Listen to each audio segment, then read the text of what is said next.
It was the third good booting of the night that did it.Alexis Sanchez took another mighty rap on the ankle, rolled around for a little, and, with the game going on regardless, rose and ran to the touchline.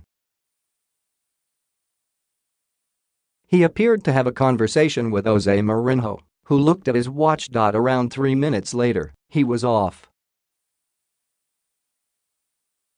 "I'm a celebrity, get me out of here. Not to worry.He'd done enough. What a waste of money," taunted the locals, but he won't be. This wasn't his best form. He gave the ball away 20 times in the first half and at times looked surprisingly nervous on his Manchester United debut, almost too keen to show what he could do. Yet he had a hand in 2 goals, making the crucial final pass for the second, the one that put the outcome beyond doubt. So this was far from a poor start, even if the announcement of his Man of the Match award seemed a little over-indulgent and drew jeers around the ground.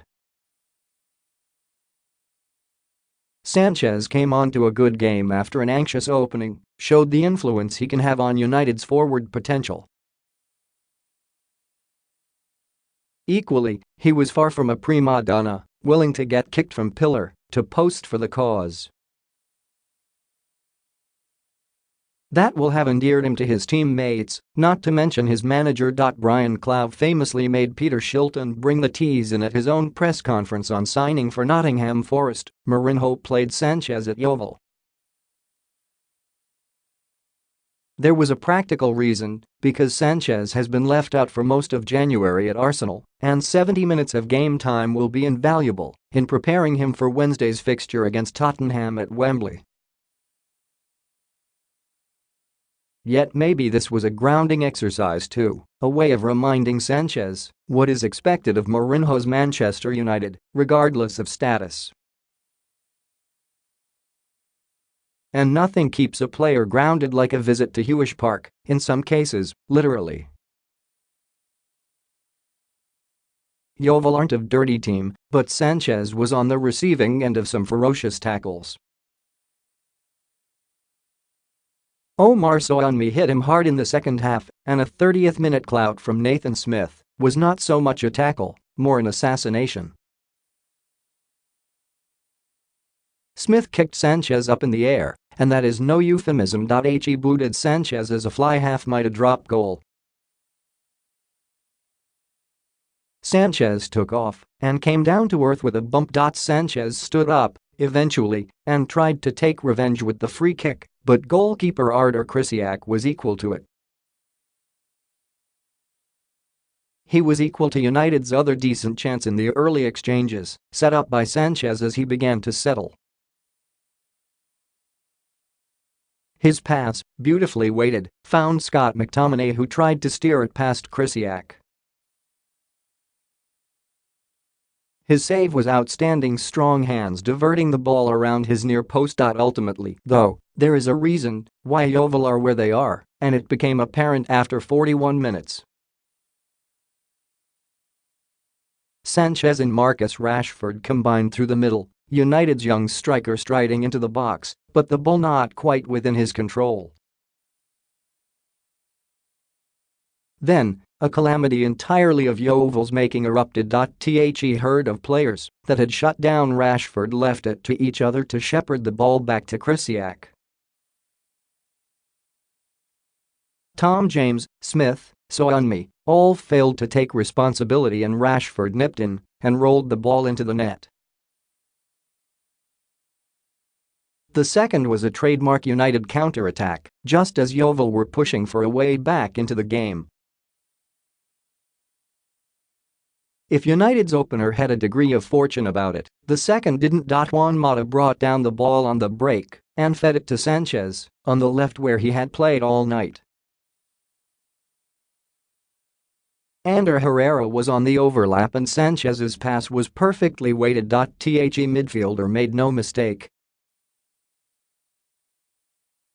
Yeovil didn't really deserve what happened late, 2 United goals to give the scoreline the appearance of a slaughter. It wasn't. Indeed, Yeovil could have been 2-0 up within 15 minutes, but when one team is 21st in League Two and the other can bring England internationals and £75 million strikers on from the bench, 4-goal margins can result. So, with a minute of normal time remaining, the informed Jesse Lingard surged down the right and, as Yeovil scrambled desperately to close him down, hit a low shot which defeated Krysiak and nestled in the corner. Then, in injury time, Sowunmi failed to get out, playing a collection of red shirts onside and allowing Romelu Lukaku to bury a volley from 6 yards out after Marcos Rojo had crossed. It was both a comfortable win and a lesson in humility. While there was much to admire in Sanchez's game, the straight passes, particularly in the first half, proved it does not matter the experience and confidence of a player, talk of fees and wages have an effect. Sanchez's obvious desperation to make an impression was admirable. He did not care that this was Yeovil of League Two. It was no consolation that this was only an FA Cup fourth-round tie and he had been purchased to decide far grander occasions. It could not have settled him less that he was up against James, a young fullback who did not quite make the grade at Cardiff. Sanchez wanted to do well on his debut and may even have tried too hard. The same could perhaps be said of Yeovil, whose first half display exceeded all expectations but who lacked the decisive finish. After 7 minutes, Ryan Dixon put through Jordan Green and he sprinted on goal before shooting straight at Sergio Romero. Soon after, a free kick from Jake Gray was met by Sowunmi, bundling Luke Shaw out of the way but delivering a header that again required little movement from Romero. Obscene, Yeovil chairman John Fry called Sanchez's deal, but there is a reason why the best goalscorers get the big bucks.